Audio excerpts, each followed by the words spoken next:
My name is Tessa Mercer. I am 38 years old. And 4 days after I gave birth to my son, my body betrayed me.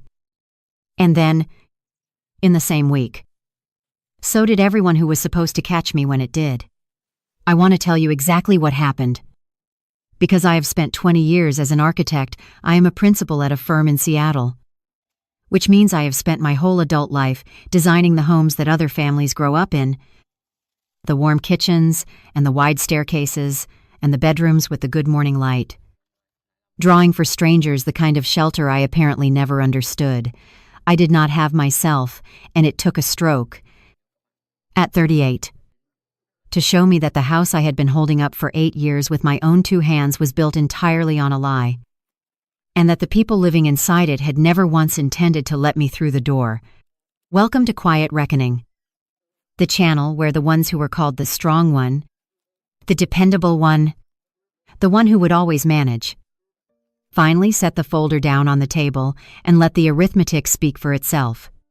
If you have ever been the family member who gives until it is simply expected, until your giving is treated not as love but as a feature of you, like your height or your eye color, something owed rather than offered, then stay with me tonight.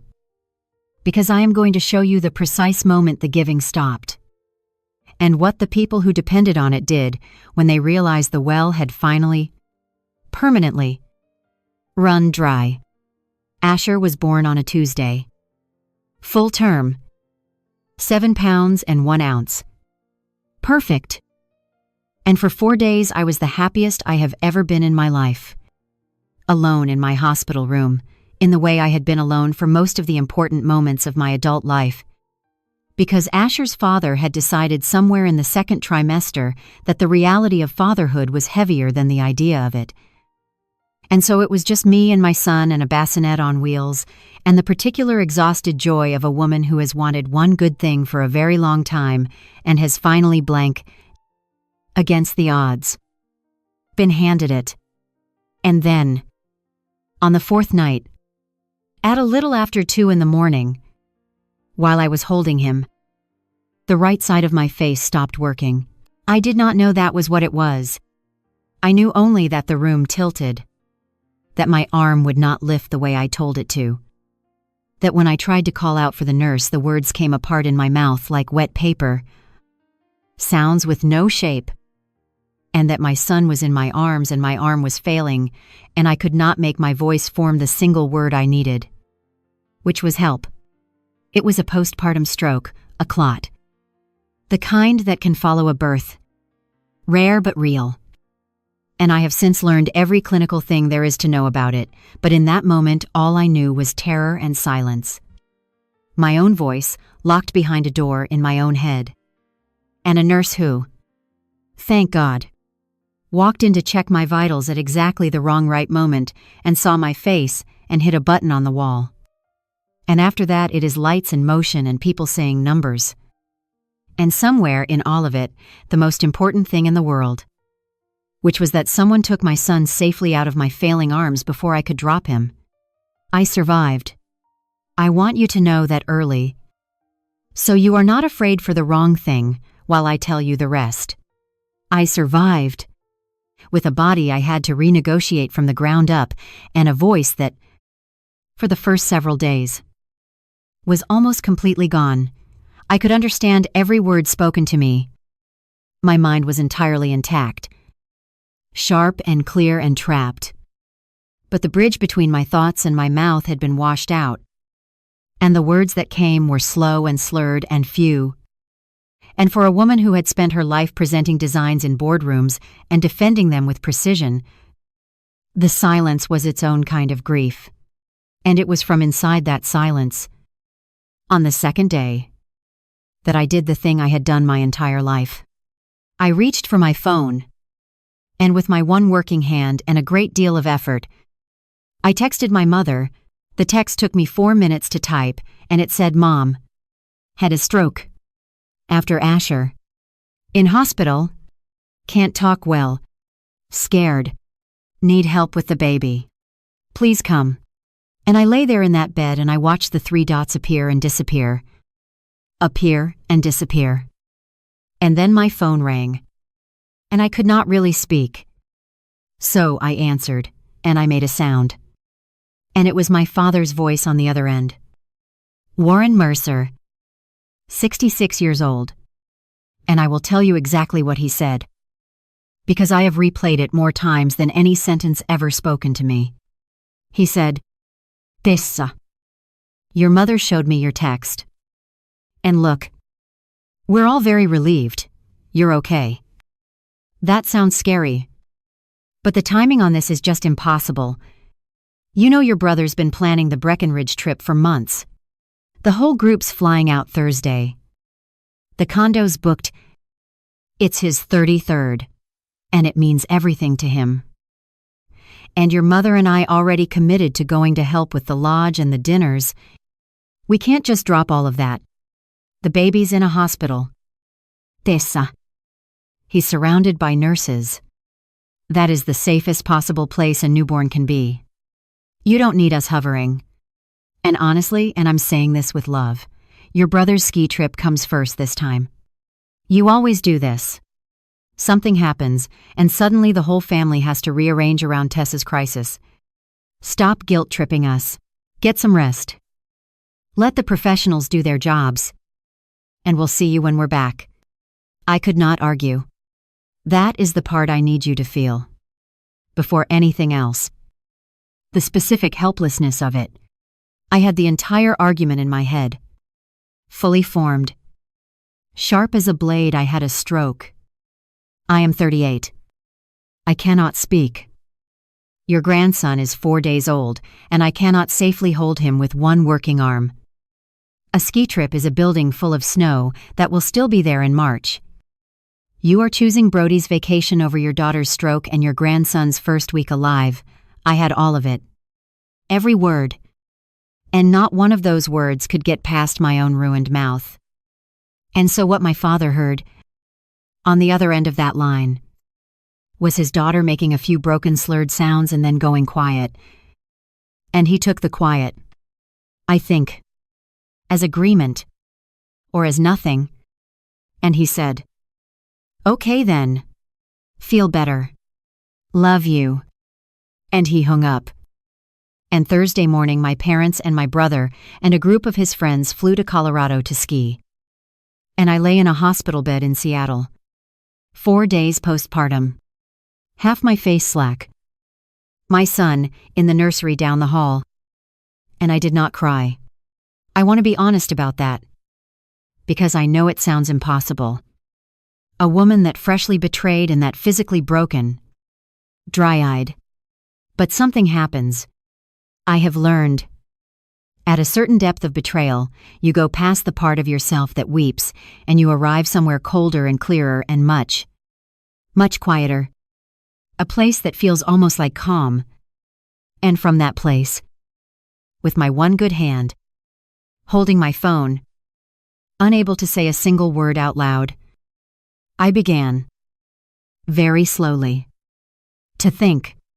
And here is what I thought about. For 8 years, let me give you the number now. Because the number is the whole spine of this story, and I am, by training, a person who believes in load-bearing numbers. For 8 years, I had been sending my parents 4,000 Eptura. $400 a month, $4,400 every month. On the first, by automatic transfer, for 8 years, which is 96 payments, which comes to $422,000. $400. $422,000. And I had been sending it because of a conversation that happened 8 years earlier. A conversation that, lying in that bed, I finally let myself look at the way I look at a structure I suspect is unsound. 8 years ago. Just after I made principal at my firm. My parents had sat me down, not at a kitchen table. My family was grander than that.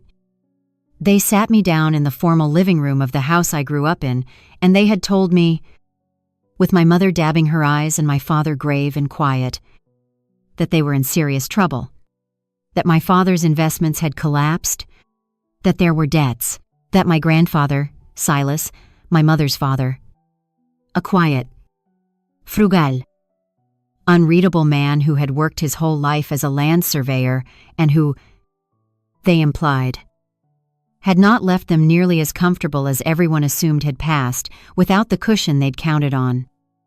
And that they were facing, in their 60s, the genuine possibility of ruin. And could I help? Just for a while. Just until things stabilized. I was their successful daughter. Their strong one. The one who had always landed on her feet. And surely I would not let my own parents fall.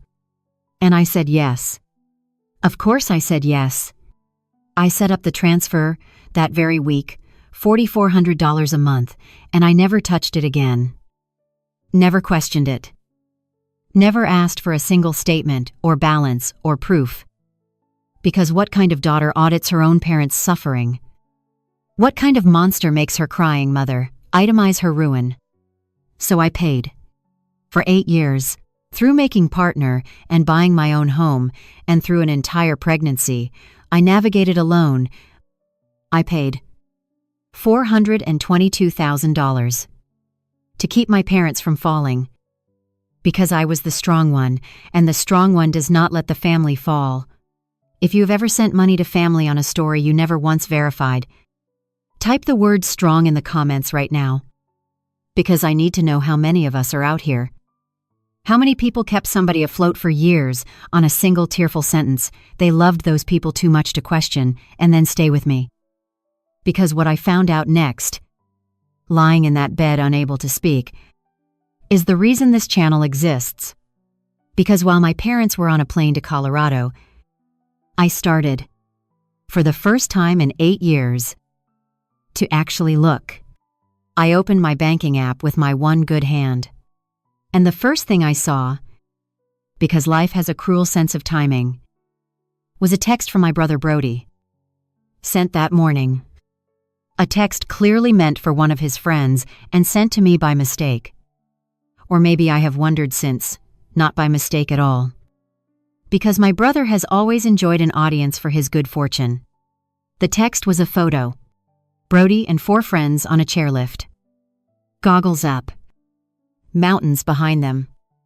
Blue sky. And underneath it he had typed, "Boys we made. It condo is unreal. Hot tub on the deck. Mom and Dad covering all the dinners. Best B-day. Ever. The fun provides. The fun provides." I sat in that bed, half my face still slack. And I read those 3 words, the fun provides and the architect in me. The part of my mind that has spent 20 years looking at a wall and knowing instantly whether it is holding weight or only pretending to. That part of me woke all the way up. Because the fund is not the language of a family clawing back from ruin. The fund is the language of an allowance. The fund is the language of people for whom money simply appears. Reliably. On the 1st of every month. From a source they have stopped even thinking of as a person. And I knew. The way you know a beam is rotten, the instant you really look at it, that the fund my brother was toasting on a chairlift in Breckenridge was me. So I did the thing I should have done 8 years before. I could not speak. But I did not need to speak for this. With my one good hand, slowly, deliberately, I navigated to the recurring transfer, $4,400. Scheduled. As it had been 96 times. For the 1st of the month. 11 days away, and the app asked me, in its calm gray font, "Are you sure you want to cancel this recurring transfer?" The one question my entire family had built their lives on the certainty I would never ask. And I looked at it for a long moment in the dark. And then I pressed yes. 8 years and $422,000. Ended with one tap of a thumb. I had nearly lost the use of in a hospital bill. In silence. And then I did the second thing. The thing that mattered more. Because canceling the transfer was about the past, and this was about my son. I opened a browser, and I searched for private duty home caregivers. The trained professionals who help a recovering patient with an infant when the patient cannot yet safely manage alone. And through a service the hospital social worker had mentioned, I arranged entirely by text, entirely without speaking a word, to hire a woman named Marisol Vega, a registered nurse with 15 years of experience in post-stroke recovery and newborn care, to come to my home the day Asher and I were discharged and to stay as long as I needed her, at a cost I did not even flinch at, because I had just freed up $4,400 a month, and I knew, with perfect cold clarity, exactly where that money was going to go now.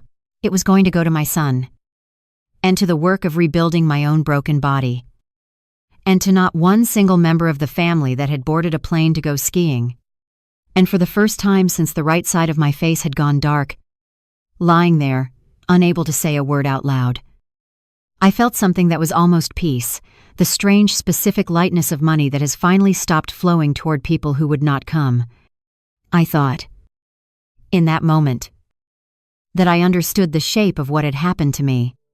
I thought the betrayal was simple, that they had chosen a vacation over my emergency, that the money had been spoiled and ungrateful, and that I had finally, 8 years too late, shut it off. I did not yet know that I understood almost nothing. I did not know that there had never been any ruin, any collapse, any debt. I did not know where $422,000 had truly gone, or what my parents had signed 8 years before they ever sat me down in that formal living room, or what my dead grandfather Silas, the quiet surveyor who measured land for a living and whom everyone, including me, had badly underestimated, had set in motion long ago to protect me from this exact family on this exact day. I did not know any of it. I learned it the next afternoon, when the door to my hospital room opened, and a man I had never seen before walked in, a tall, composed man of about 62, in a charcoal suit, carrying a worn leather folder under one arm, and cradled carefully in the other, wrapped in a hospital blanket with a knit cap on his small head. My 4-day-old son. He had come from the nursery. The staff had let him take my child, which meant he was someone, which meant he had standing, which meant the nurses had checked something and found it in order. And this stranger crossed my hospital room with my son in his arms and the folder under his elbow, and he stopped at the foot of my bed. And he looked at me lying there with half my face slack and my phone in my one good hand, and he set the folder down on the blanket over my legs. And he said, Ms. Mercer, my name is Desmond Cole. I am an attorney, and I have been the trustee for your grandfather's affairs for 25 years. I am very sorry to be meeting you for the first time under these circumstances. I want you to know, before anything else, that your son has been perfectly safe. I have been here at this hospital since early this morning, and I have looked in on him 3 times. And the nursing staff here are excellent. I am holding him now only because the moment I saw him through that glass, with no family member sitting beside him on the 4th day of his life, I decided I was not going to let him lie there alone for 1 more hour while the people who should have been here were on a chairlift in Colorado. And he settled my son more securely into the crook of his arm, this tall, composed stranger in a charcoal suit, and he pulled the hard visitor's chair to my bedside and sat, and he did not rush. And I lay there with half my face still slack and my one good hand gripping my phone, unable to ask him the dozen questions clawing at the inside of my locked mouth. And he seemed to understand that, because he answered them before I could fail to ask them. You are wondering how I knew you were here, and why a man you have never met is holding your child? The answer to both is your grandfather. Silas Mercer engaged my firm 25 years ago, and 2 years ago, when he passed, he left certain instructions that did not end with his death instructions. He was very specific about, and which he paid, in advance, to have carried out. One of those instructions was that this hospital, the hospital where you were born, and where he correctly guessed any child of yours would be born, was to list my office as a secondary emergency contact on your record. Quietly. Through a release you signed years ago and never read closely. The way none of us read those forms closely. When you were admitted with a stroke 4 nights ago, my office received a notification. I have been waiting. Ms. Mercer. For the better part of 2 years. For a call I hoped would never come and suspected eventually would. And when it came, and when I arrived this morning and learned that your parents and your brother had flown to a ski resort while you lay here unable to speak, and your newborn lay in that nursery alone, I understood that the day your grandfather built all of this to prepare for had finally, exactly as he predicted, arrived. I made a sound then. A broken, effortful sound.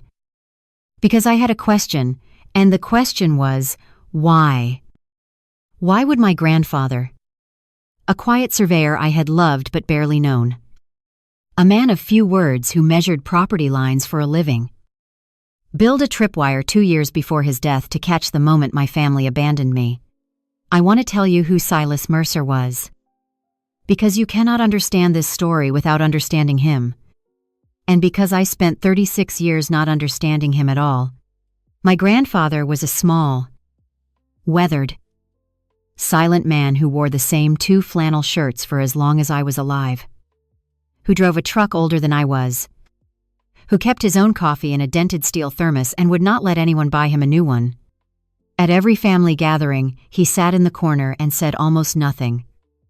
And my mother spoke about him, the way you speak about a piece of old furniture you are waiting to inherit and discard. Poor Dad, set in his ways, never made much of himself. All those years tramping around in the woods with his instruments.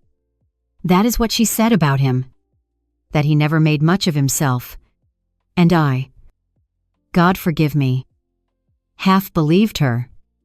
Because I was a child of this family, and I had been taught to measure a man by what he displayed. And Silas displayed nothing. But here is the thing about a man who spends 50 years standing in fields at dawn with a transit and a steel tape, fixing the exact and unarguable line between what is yours and what is not. He learns, better than anyone alive, that the loudest claim is not the same as the true boundary. That people will swear blind that the fence belongs 3 feet over, and the survey will show, quietly, in numbers that cannot be charmed or wept at, that it does not. Silas Mercer spent his whole working life establishing where the truth actually lay versus where people insisted it lay. And he brought that same cold, patient eye home to his own daughter's family. And he saw, long before I did, exactly where the line between giving and being robbed had been drawn. And by whom, and at whose expense. The one thing I remember him saying to me directly, in the last time I saw him before he died, when I was visiting and my parents were in the next room loudly planning a trip I would later realize I had paid for, was this. He took my hand in his 2 dry, calloused ones, and he looked at me with those pale, unreadable eyes. And he said, Tessa, the quietest piece of ground is usually the one with the deepest footings. Don't ever let anybody tell you what you're worth by how little noise you make. I measured worth for a living, and the loud ones were always standing on somebody else's land. I thought it was just an old man being cryptic. I did not understand. Until a stranger in a charcoal suit sat at my bedside 2 years after Silas was in the ground. That my grandfather had not been speaking in riddles at all. He had been telling me, as plainly as he knew how, that he had run the survey on my own family and found me standing on land they had been quietly claiming as theirs my entire life. And Mr. Cole, watching my face as I made that broken sound, seemed to read the whole of it. And he set the leather folder on the blanket over my legs. And he opened it. And he said, because he watched them do to you, for years, exactly what they are doing to you now. And he was the only person in your family who ever bothered to do the arithmetic. Ms. Mercer, I am going to tell you some things now that are going to be very difficult to hear. And I am going to show you the documents that prove every one of them. Because your grandfather's instruction to me was precise, he said. When the day comes, do not soften it for her. She has been managed with soft lies her whole life, and what she deserves at last is the hard truth on paper. So here is the hard truth on paper. There was never any ruin. There was never any collapse. No failed investments. No crushing debt. No shortfall from your grandfather's estate. 8 years ago, when your parents sat you down in their living room and told you they were facing financial disaster, every word of it was an invention. They were not poor. They were not falling. They were perfectly solvent. They simply wanted your money. And they had correctly identified you as the one child who would never, ever ask to see the books. I lay very still. The architect in me, the part that knows the difference between a wall that holds weight and a wall that only pretends to, had suspected something like this since the chairlift photo. Since the fun provides but suspecting the frame is rotten and watching a man lay the proof across your lap are two different things. And I felt the floor of 8 years of my life quietly give way beneath me. Mr. Cole took out the first sheaf of pages. Your grandfather asked me, 4 years ago, to begin tracing where your monthly transfers actually went. He had access. I will not bore you with the mechanics of some of it through accounts he still co-held with your mother. Some of it through simple, patient observation. Because Silas Mercer spent 50 years reading land and he could read a family ledger the same way. By where the water actually runs, rather than where people say it runs. And the water, Ms. Mercer, ran in one direction. It ran to your brother, and he walked me through it. Page by page, line by line, in a calm, even voice, while my son slept in his arms. $4,400 left my account on the 1st of every month and landed in my parents' account.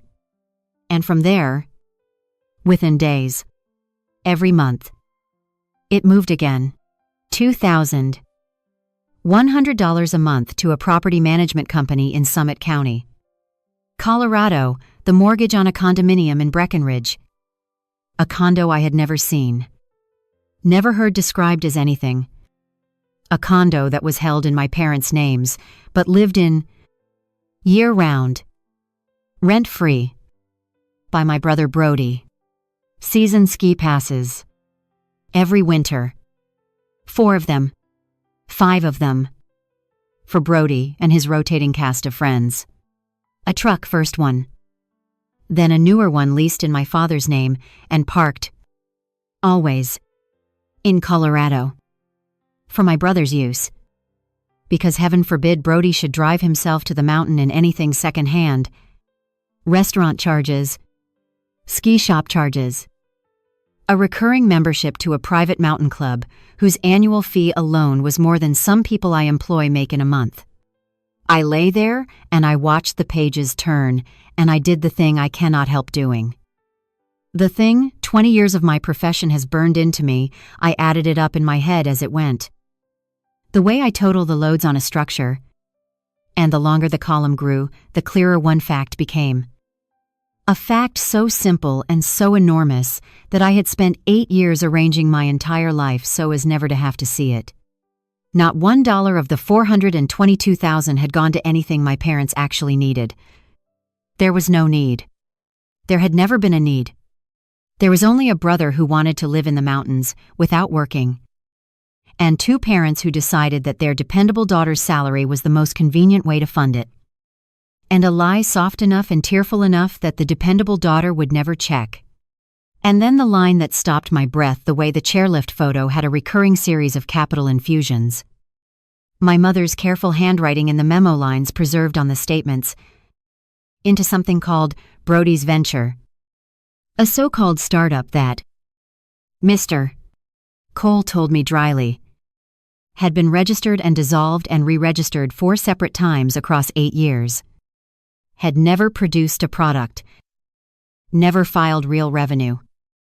never employed anyone, had no office that anyone had ever visited, and had served, in his professional assessment, as a tasteful-sounding drain through which roughly $90,000 of my money had simply evaporated into my brother's lifestyle while letting everyone at the holiday table say, approvingly, that Brody was building something.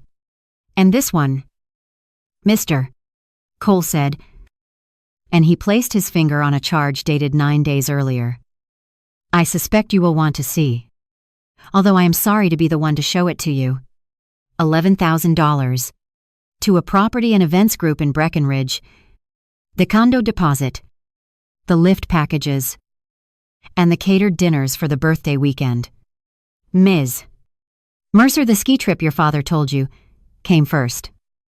The trip he flew to while you lay here, unable to speak. The trip your brother is on right now, toasting the fun provides from a hot tub you paid for it, in full, as you have paid for everything in his life for 8 years. They left your newborn son alone in a hospital to attend a celebration that you, and only you, financed. I closed my eyes. And here's the thing I want you to understand. The thing that took me from grief into that colder, clearer country I told you about. Because Mr. Cole said one more thing before he closed that first folder.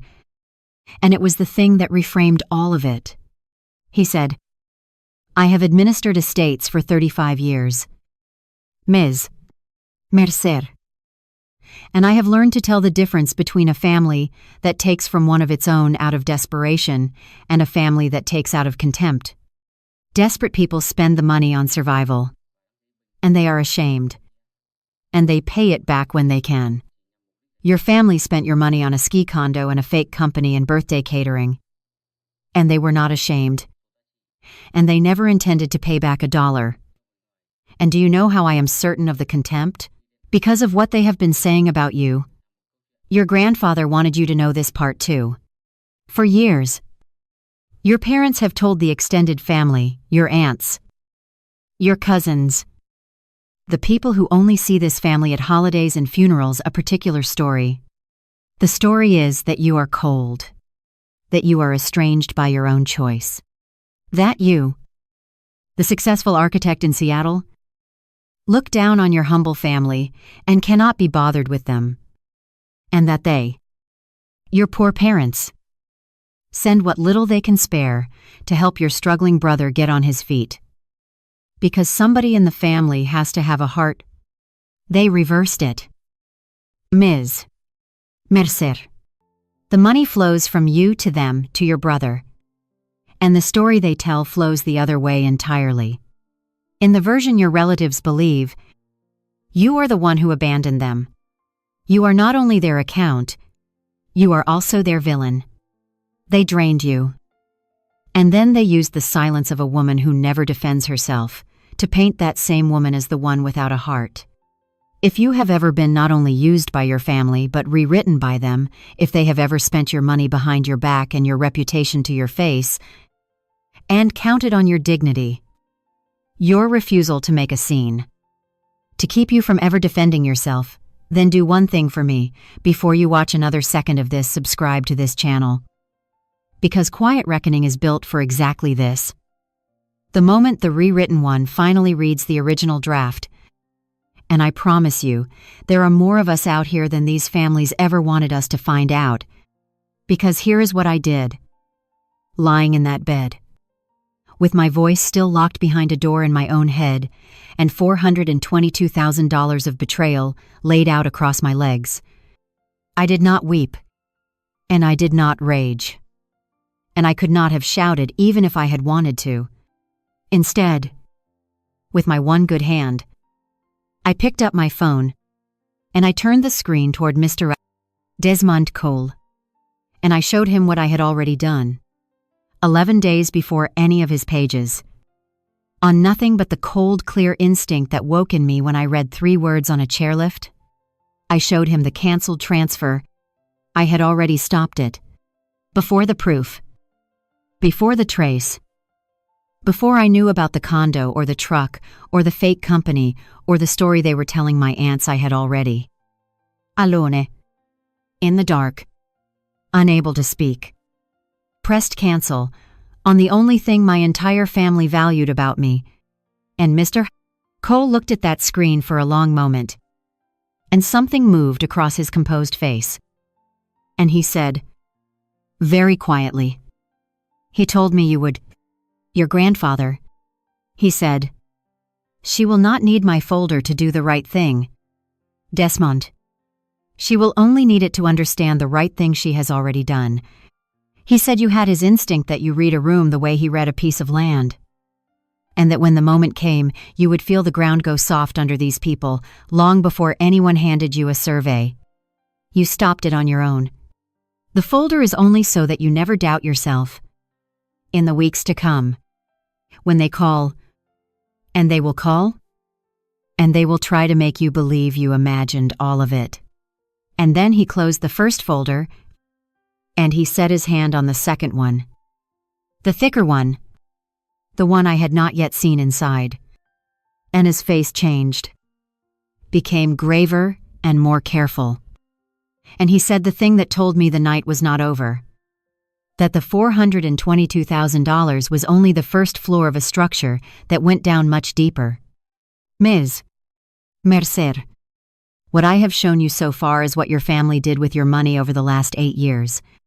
But your grandfather did not build a 25-year tripwire and trace 4 years of bank statements and arrange to be notified the night you were admitted, merely so that a stranger could tell you, your brother has a nice condo. He did all of that because of something your parents signed 8 years ago before they ever sat you down in that living room and cried. Before the very first transfer left your account. There is a document in this second folder. Ms. Mercer. With your mother's signature and your father's signature on it. Dated 8 years ago. That changes the entire meaning of everything they have done to you since they do not know I have it. They have. I am quite certain. Spent 8 years assuming it was forgotten. Or lost. Or that the quiet old surveyor who made them sign it never meant anything by it. They were wrong. And once you understand what they signed, you will understand that they did not merely take from you what they had no right to ask for. They took it knowing, in writing, that the thing they were pretending to need had already been settled. In full, in a way that left them entitled to nothing further from this family for the rest of their lives. But that, Ms. Mercer, is a conversation for tomorrow. When you have rested, and when I can have a second member of my firm present as a witness, because what is in this folder is going to do to your family, what your stroke did to your voice, and I want you clear-eyed and steady when I open it. Because once it is open, there is not one of them who will ever be able to touch you, or your son, or $1 of what your grandfather actually left, ever again. And he stood, my son still sleeping in his arms. And he laid Asher gently against my chest at last, tucking the blanket with a care that undid me more than any cruelty had. And he set the second folder, still closed, on the bedside table where I could see it. And he said he would return at 9 the next morning with his colleague and with real answers. And he walked out into the hospital corridor. An old surveyor's attorney carrying out an old surveyor's last and most patient instruction, and I lay there in the quiet with my 4-day-old son breathing against me and $422,000 of proven betrayal on one side of me and one unopened folder of something far heavier on the other. And for the first time since the right side of my face went dark, I did not feel broken. I felt lying there, unable to say a single word out loud. The strangest thing a person in my position could possibly feel. I felt the ground going soft under the people who had spent 8 years standing on me, and for once in my life, I was not the one about to fall. Mr. Cole came back at 9 the next morning, exactly as he had promised. And he was not alone. A younger woman from his firm came with him, a paralegal named Ms. Okafor who carried a small recorder and a second copy of everything. and the two of them sat on either side of my bed in the gray morning light while Asher slept in the bassinet beside me. And Marisol, the nurse I had hired, stood quietly by the window, because I had asked her to stay, because I had learned in one night that a person should have a witness of her own in a room where her life is going to be rebuilt. My voice had come back a little overnight, not much. A few words at a time. Slow and careful. The bridge between thought and mouth still half washed out, but no longer entirely gone, and I could, with effort, say yes and no, and show me. And so I said, in the slow, ruined voice that was the only one I had, "Show me." And Mr. Cole opened the second folder. 8 years ago, he said, about 4 months before your parents sat you down and told you they were facing ruin. Your grandfather did something that I advised him, at the time, was unusually generous and unusually final. He gave them money. A great deal of money. Silas had decided, watching the way your mother and your brother lived versus the way they complained, that the kindest and cleanest thing he could do was to settle their expectations of him while he was still alive, to set the terms to give them, in one lump sum, the entire share of his estate they would otherwise have inherited at his death, so that there would be no waiting, no circling, no resentment, and most of all, no fighting over his body before it was cold. He gave your parents $400,000, 8 years ago, in a single transfer, and in exchange, because Silas Mercer never in his life established a boundary he did not record in writing. He had them sign this, and he turned the document on the blanket so that I could read it, and he read the operative lines aloud for the recorder in his dry, even voice. And I want to tell you what it said, because it is the keystone of everything, the single stone that holds the whole arch. It was an advancement and waiver agreement, drafted by Mr.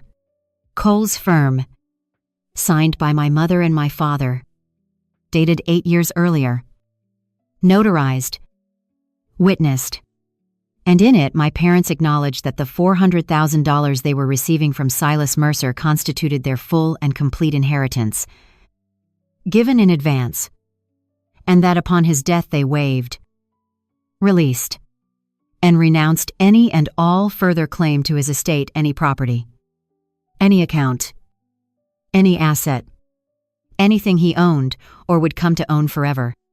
They had signed away everything. 8 years ago, knowingly, for $400,000 in cash, paid up front, with their signatures on the line beside the words full and final satisfaction. I sat in that bed and I felt the entire architecture of my family rotate one final time and lock into its true shape. Because now I understood the timing, the terrible, elegant cruelty of the timing. And Mr. Cole watched me understand it, and he said it out loud so that the recorder would have it. $400,000. Ms. Mercer. Gone. Your grandfather later determined, in slightly under 2 years, the condo down payment, a boat your father has since sold, your brother's first failed venture, 2 cars, a kitchen renovation. They took the entire inheritance Silas spent 50 years building, and they spent it, in under 24 months, on exactly the kind of things they spent your money on. And when it was gone, when the $400,000 they had sworn in writing was their full and final share, had evaporated into boats and countertops, they did not go back to your grandfather. Because they had signed a document that made absolutely certain they could not. Instead, they came to you. 4 months after the money ran out, they sat you down and they cried, and they told you they were facing ruin. And the ruin was real. In a sense, it was simply a ruin they had manufactured themselves by burning through a fortune in 2 years, and they did not tell you, of course, that they had ever received a fortune at all. Because then you might have asked where $400,000 had gone. They let you believe there had never been anything. They let you believe your grandfather left them poor. They sat in front of you and slandered the dead man's generosity by pretending it had never existed. And they used the lie to open an account in your name that they drained for 8 more years. Your grandfather found out what they had done within the first year. He could see your transfers starting. He understood immediately what had happened, that the daughter was now funding the hole the parents had dug. And he came to me. And he said, "I remember it exactly," he said. "Desmond." I gave them the money to keep them away from her. And instead, they spent it and went straight for her anyway. So we are going to do this differently. We are going to make very sure that when I am gone, not $1 more of what I built ever reaches their hands or her brother's hands again. And we are going to make very sure that the one person in this family who never took anything is the only person who receives anything.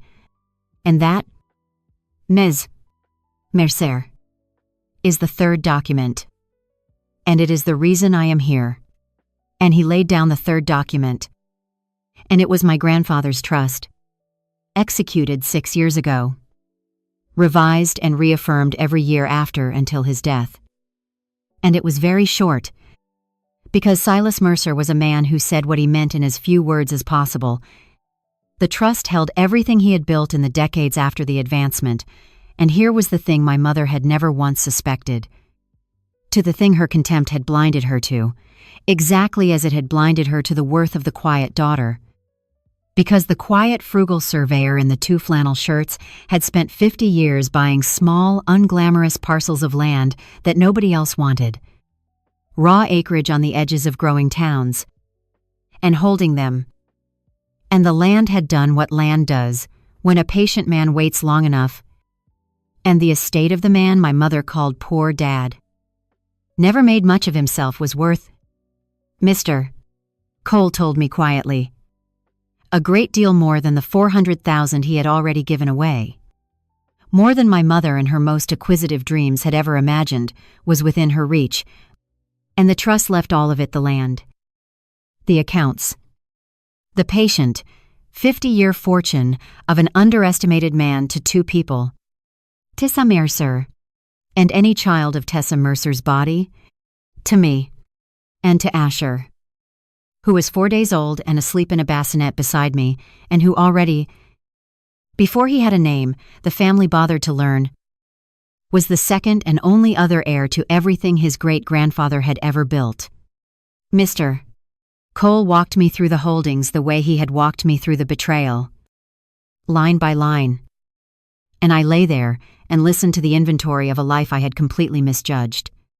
A parcel on the south edge of a town that had been farmland when Silas bought it for almost nothing and was now zoned commercial, with a developer's standing offer attached to the file, 2 stretches of timber acreage he had bought in the 70s and simply held, paying the small taxes every year without complaint. The way he did everything. Quietly. For decades. A modest brokerage account that he had fed a little at a time out of a surveyor's modest salary and never once touched. That 50 years of leaving it alone had turned into something that made Ms. Okafor glance up from her notes. None of it flashy. None of it anything my mother would have looked at twice. Because my mother had spent her whole life unable to tell the difference between a man who is poor and a man who simply refuses to perform his wealth for an audience, the same blindness, I realized, that had made her unable to see anything in me but a reliable balance to draw down. The loud ones were always standing on somebody else's land. My grandfather had told me that with his hand around mine, and I had thought it was an old man being cryptic. And it had been, instead, the most precise description of my own family anyone would ever give me. My brother Brody was named in the trust exactly once. Mr. Cole turned to the final page and read it. And his voice did not change, but something in the room did. To my grandson Brody, who has received, through his parents and through his sister, more of this family's substance than any man could spend in 3 lifetimes and has built nothing with any of it. I leave the sum of $1 and a letter, to be opened privately, in which I have written down for him, plainly, The difference between a person who is given everything and a person who is worth something, in the hope that at some point in his life, he reads it on a day he is capable of understanding it. $1 and a letter. For the favored son.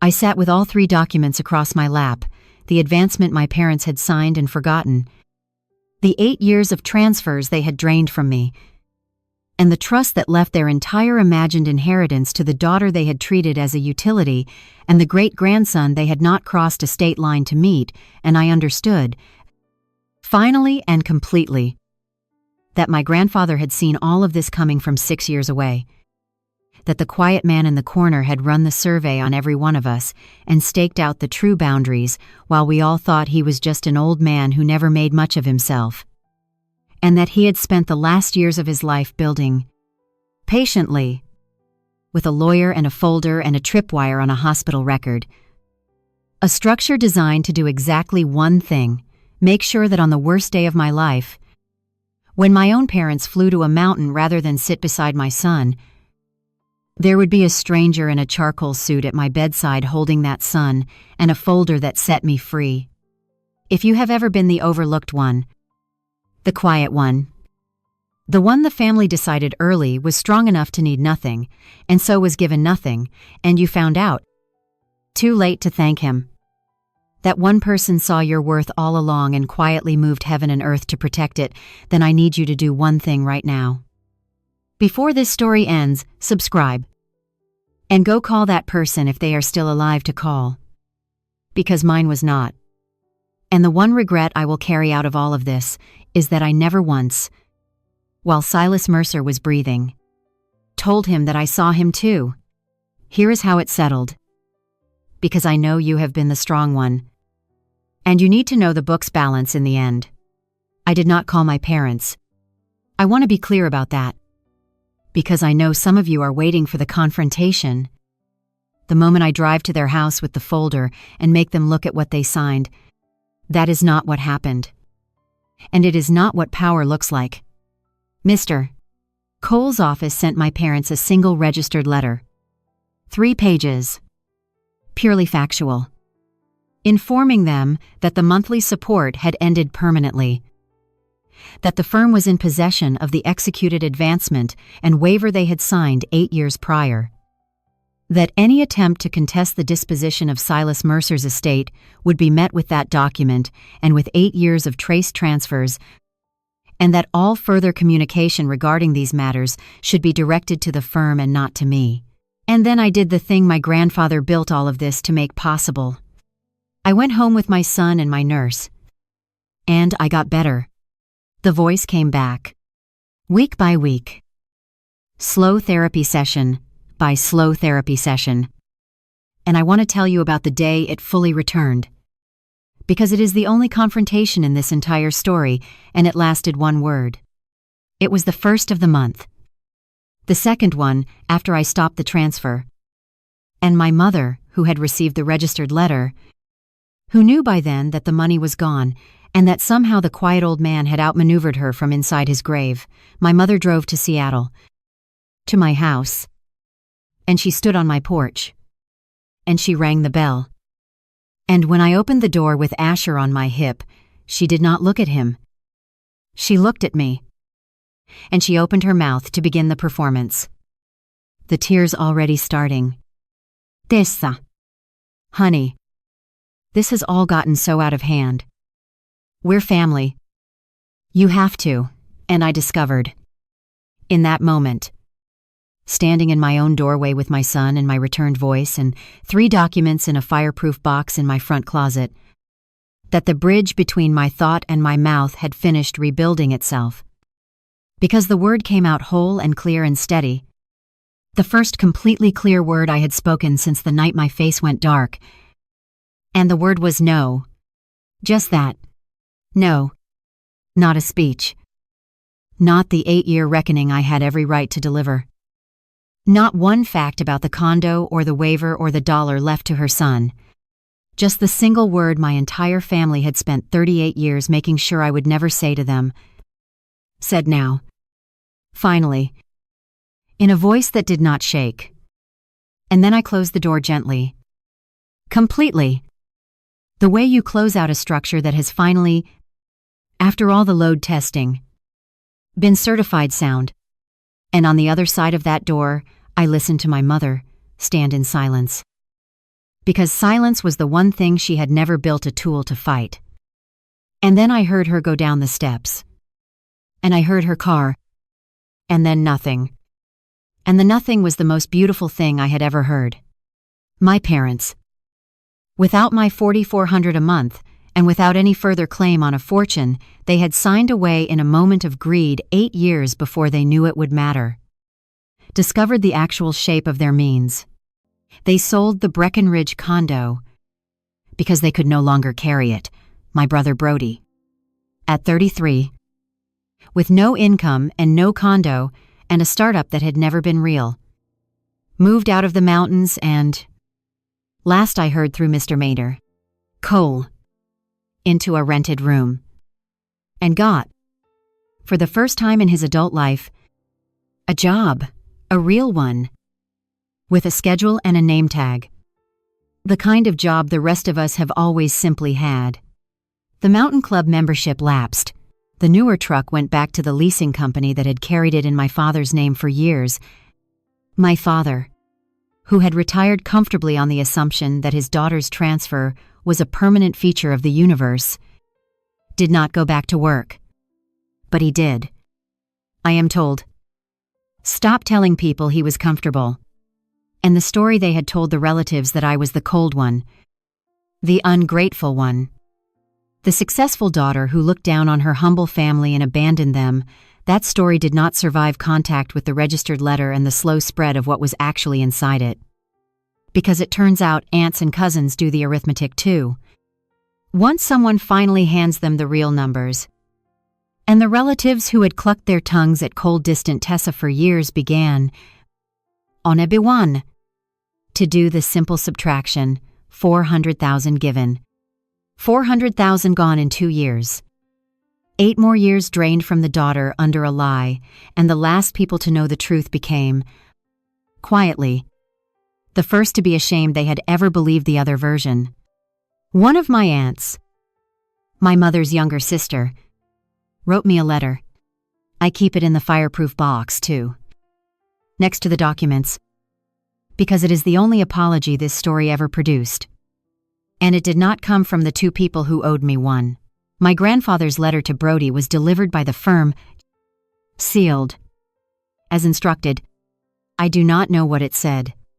I have thought about it many times, the plain words a patient dying man wrote down for the grandson, who had everything and built nothing.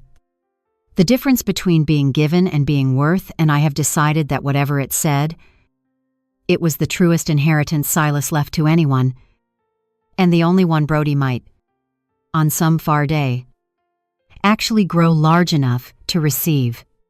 As for me, I rebuilt my voice, and I rebuilt my arm, and I raised my son.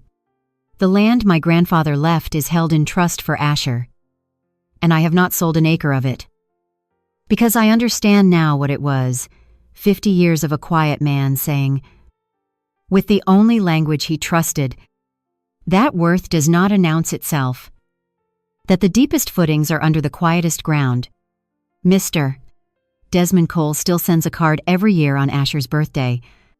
And once, about a year after all of it, I drove 3 hours to the small cemetery where my grandfather is buried. And I stood at the plain, unglamorous stone he had chosen for himself. No different from any other. Easy to walk past. And I told him the thing I never told him while he was alive.